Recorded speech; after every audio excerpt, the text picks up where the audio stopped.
Hey everyone, how's it going? So, it's almost nightfall. I got home and I had a car towed in to my house. It's a 2014 Dodge Journey. New customer to me, and he said that he's got a bad coolant leak and he didn't want to drive it. So, he had it towed in. Now, I actually didn't have a radiator pressure tester here. I have one at work, but it's one of the ones that you need air compressor to operate because it maintains like a steady pressure. I don't even have an air compressor here yet. Hopefully after next week I'll have one. So what I did was I stopped at Harbor Freight on my way home and I picked up a hand pump style from Harbor Freight. And let me show you what I got. And that's the Maddox one. Maddox is not their least expensive, it's like their middle grade version, because I think they had a Pittsburgh one also, but I kind of didn't like what it looked like, so I bought this one. And here's the funny thing, I opened this up once already. This kit looks extremely similar to the kits that you get from Mac Tools, Matco, Cornwell. It looks pretty much identical, except it doesn't have their name on it. This kit itself was still 140 bucks. Yeah, it was $140 for this. Not cheap. So I'm hoping the quality's there. I mean, yeah, 140 or 128, I don't recall, whatever. I bought something else at the same time, so. But, so I figured, all right, let me pressure test this thing. So with this, I don't need any of these adapters. It's nice because it comes with the small radiator adapters, like the Asian ones, and then a couple of the newer American styles with the screw-in cap. That's an actual threaded cap that goes in and then recesses into like the tank, like for GMs and Fords. It actually comes with those adapters, these right here. But I should only need this piece itself because it's a standard style radiator or filler neck here. Now, if I had to venture a guess, looking at this, get my light, somebody's been down here messing with these hoses. This water housing here, this thing, it's a big plastic like manifold. I'll be willing to bet it's leaking where this top piece meets the bottom. It's a common failure on these as they get older. Now, hopefully there's no damage done. I'm gonna say I hope not, but we're gonna find out. Now, you can see there's coolant down there. So let me hook this up and let me get a little pressure in here.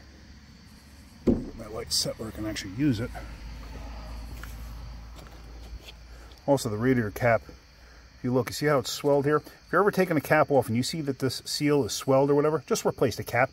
How much is a cap? $15? Save yourself from aggravation from overheating.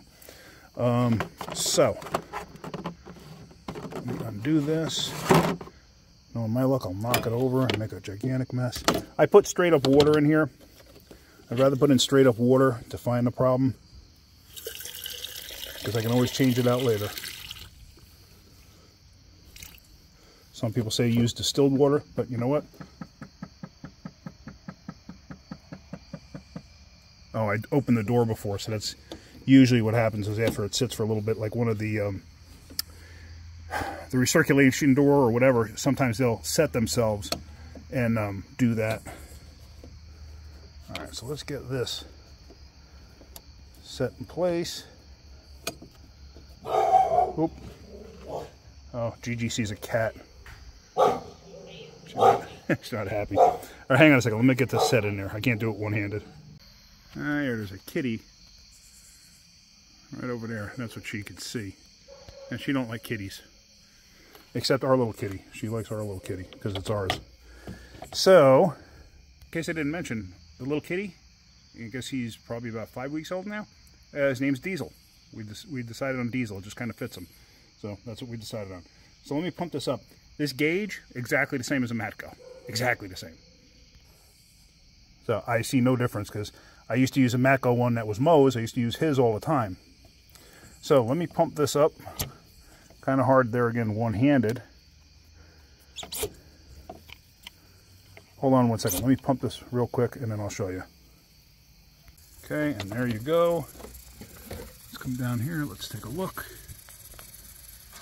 Yep, that's what I thought. Yep. Sounds like I had dinner at Taco Bell.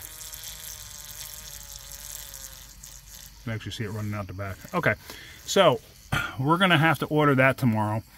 And the other thing too is I can actually see coolant up there.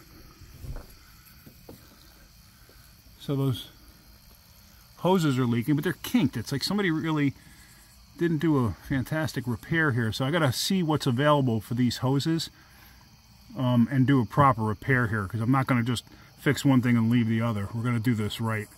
And hopefully everything will be okay. But I guess we're about to find out. So, all right, let me look into this and let me get some parts ordered, and then we'll go from there. Unless I can get the parts tomorrow. If I can get the parts tomorrow, I'll fix it tomorrow night. If not, it's going to have to wait a week, because I'm heading up to New York. And I'm going to be doing a radio show up in New York, out in Long Island, called Motormouth Radio on Sunday. So I'll give you a little more information on that, so maybe if you guys want to, you can tune in. Listen to Ray and Chris, and like I said, I'll be a special guest on the show. But yeah, that's about it. So I'm going to leave this video at that. It's just a short video, quick video, and we're going to go from there. All right, guys, that's it. Hope you're getting something out of my videos. If you are, hit that like button. If you could, please subscribe. All right, guys, have a great day. Keep wrenching.